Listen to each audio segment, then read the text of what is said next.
रामकृष्ण हरी.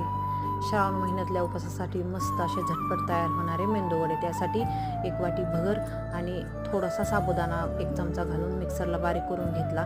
त्यामध्ये 1 बटाटा किसून घेतला, चवीनुसार मीठ घातले, थोडेसे शेंगदाण्याचे कूट घातले, 1 चमचा दही घातला. दहीमुळे हा मेंदूवडा टेस्टला खूप छान लागतो. आणि 1 चिमूटभर खाण्याचा सोडा घालून घेतला. त्यामध्ये हिरवी मिरचीची 1 चमचा पेस्ट आणि लाल मिरची पावडर अर्धा चमचा. हे सर्व साहित्य एकदम छान प्रकारे मिक्स करून घेतले आणि त्याचे छान छोटे छोटे गोळे करून त्याचे मेंदूवडे तयार करून घेतले. त्यानंतर एका कढईमध्ये तेल गरम करायला ठेवलं आणि तेलामध्ये छान असे दोन्ही साईडनं लालसर रंगाचे हे मेंदूवडे तळून घेतले. एकदम छान आणि झटपट तयार होणारे हिरवी मिरची आणि खोबऱ्याची चटणी किंवा दह्याबरोबर एकदम छान असे आपले हे मेंदूवडे झटपट तयार